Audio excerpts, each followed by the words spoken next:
Well, the Social Security Administration is looking to at least partially help save the program from insolvency. Social Security is projected by some to deplete its trust funds by 2034. And according to an AARP survey, the media's reporting on the program running out of money had 49% of Americans aged 50 or older claim or consider claiming their Social Security earlier than planned in the past year. Customer service and staffing concerns also contributing factors.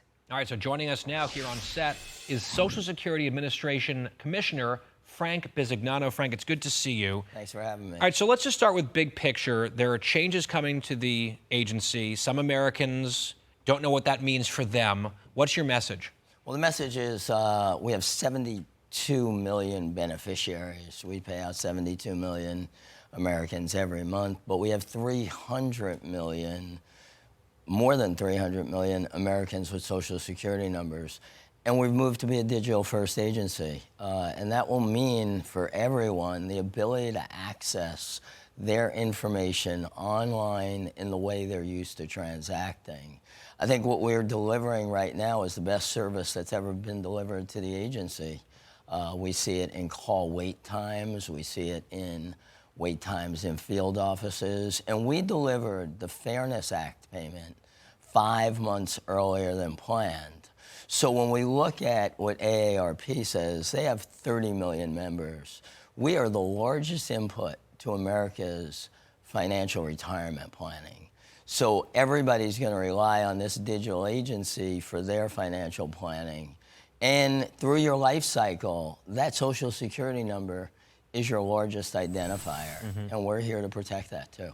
So you talked about the modernization. How antiquated has it been? Well, you know, it's a frame of mind. You know, we had a website that was down 29 hours a week. We had service hours. Wait, stop. You had service hours for a website? Yes. How's that possible? Well, it was. And the minute we learned of it, in 2 weeks, we changed that. And today, people can transact 7 by 24. So it wasn't technically difficult if you have the right engineers, but it's a mindset, you know, of how to run things in a very commercial fashion. I think Social Security will deliver as good a service to the American public as any company that somebody deals with. Does some of this involve cutting out waste, fraud, and abuse? You know, that's a cliche in D.C., but it can add up, right? What are you guys doing on that front? Well, I mean, we talked about only the other week that we found 18 billion of errors presented to us by the Inspector General in my second week on the job, and we solved 9 of them, 9 billion of it within 2 weeks also. So it's a sense of urgency. I believe when you deliver higher quality service, you eliminate fraud, waste, and abuse.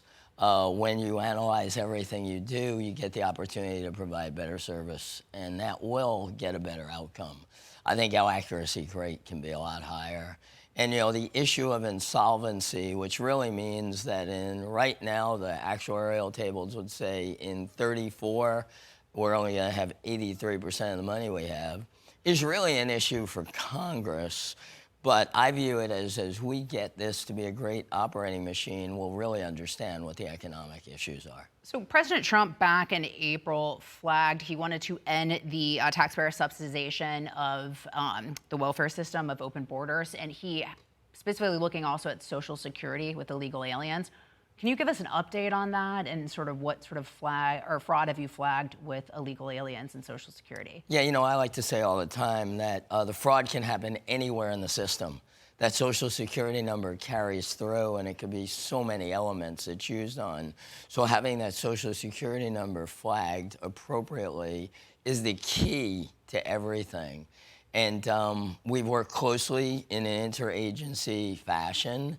And as we had said on the 90th anniversary, we flagged 275,000 that were on the rolls. It didn't mean they were collecting Social Security, but it identified them as they should not have active Social Security numbers. Interesting. You touched on this very briefly, but finally, I think it's like such a key point on insolvency. Whenever that date is coming, it's not so much a customer service problem, it's a math problem. You can improve as much as you can, but ultimately, the math has to change. Are you just saying we'll do the best we can, then it's up to the politicians to change? No, I think we have a trust fund, and we have 4 trustees: Secretary of Treasury, myself, Secretary of HHS, and Secretary of Labor.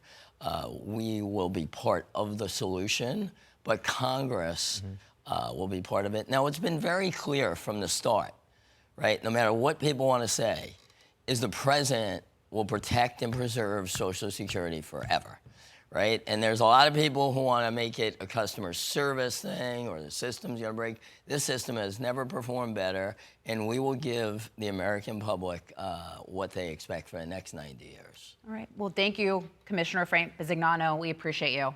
Thank you, you. sir.